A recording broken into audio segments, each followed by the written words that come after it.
The clerk will report the title of the bill.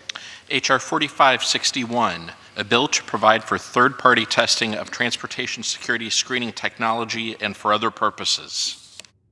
To the rule, the gentleman from New York, Mr. Katko, and the gentleman from Texas, Mr. Vela, each will control 20 minutes. The chair recognizes the gentleman from New York. Madam Speaker, I ask unanimous consent that all members have 5 legislative days within which to revise and extend their remarks and include any extraneous material on the bill under consideration. Without objection.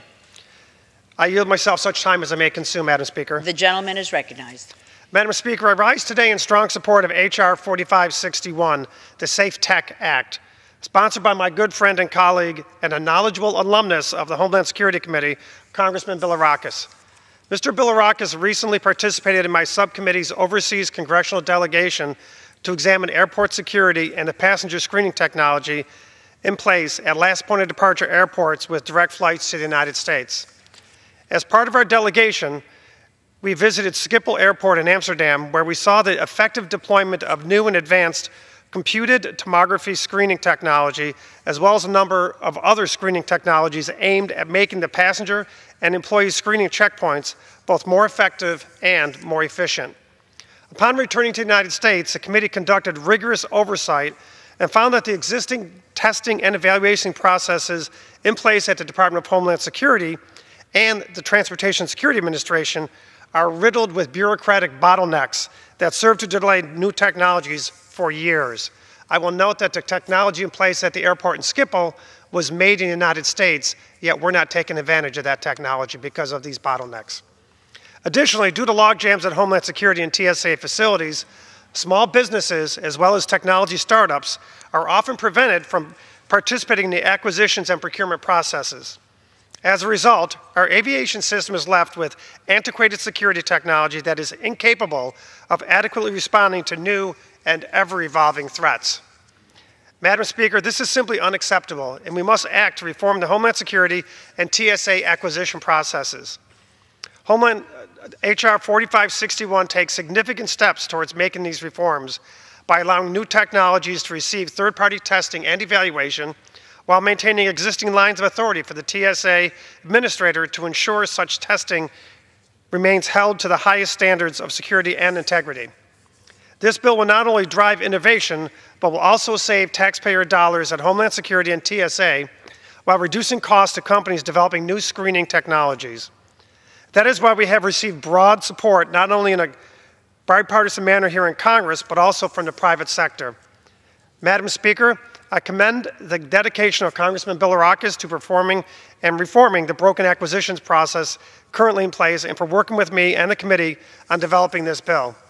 I also wish to thank Chairman McCall for supporting this legislation and moving it quickly through the committee to address the serious concerns we found through our oversight efforts. I also want to thank my colleagues on the other side of the aisle who routinely support bills of ours, and we routinely support bills of theirs because we both understand that Homeland Security is a very bipartisan issue. And with that, Madam Speaker, I reserve the balance of my time. The gentleman from New York reserves. The gentleman from Texas is recognized. Madam Speaker, I rise in support of H.R. 4561, the Security Assessment Feasibility for Equipment Testing and Evaluation of Capabilities for our Homeland Act, and yield myself such time as I may consume. Without objection, the gentleman is recognized. Thank you, Madam Speaker. I rise today to encourage my colleagues to support passage of H.R. 4561, which would require the Department of Homeland Security to develop a new third-party testing program for transportation security screening technology. We have heard time and time again from vendors that it takes far too long to get their technologies through TSA testing processes. TSA's testing and evaluation must be improved, not simply to improve management efficiency, but to address the constantly evolving threat landscape in an effective manner. In November, the TSA Administrator, David Pekoski, testified before the Committee on Homeland Security about the need to accelerate deployment of innovative security enhancements as terrorist groups are becoming more sophisticated. These bad actors are learning about our aviation security countermeasures and have even gone so far as to post instruction to build devices to evade screening technologies on the internet. As terrorist and criminal organizations become more sophisticated, we must remain one step ahead. H.R. 4561 seeks to do just that, and move TSA forward in overcoming technology stovepipes that have hindered state-of-the-art security technology from being integrated into our nation's transportation systems in a timely manner. H.R. 4561 is predicated on the view that by establishing alternative avenues to test transportation screening technologies, TSA will be positioned to introduce innovative security enhancements into checkpoints sooner, and businesses, regardless of their size, will be better positioned to compete. The committee has repeatedly heard from small security manufacturers about how financially draining it is to wait out TSA testing in the hopes of a contract. H.R. 4561, if implemented effectively, has the potential to get innovative technology produced by small businesses in airport security checkpoints and enhance the effectiveness of TSA screening operations. During consideration of this measure in committee, the majority accepted amendments offered by committee Democrats to the bill to ensure that the third-party testing receives scrutiny from the Government Accountability Office and to build integrity into this new program. Given the changes that were made to the legislation in committee and the potential positive impact this legislation could have on ensuring innovative technologies are integrated into TSA security operations, I urge my colleagues to support H.R. 4561 and reserve the balance of my time. Gentleman reserves. Gentleman from New York is recognized. Mr. Speaker, I yield 3 minutes to the gentleman from Florida, Mr. Bilirakis. The gentleman is recognized.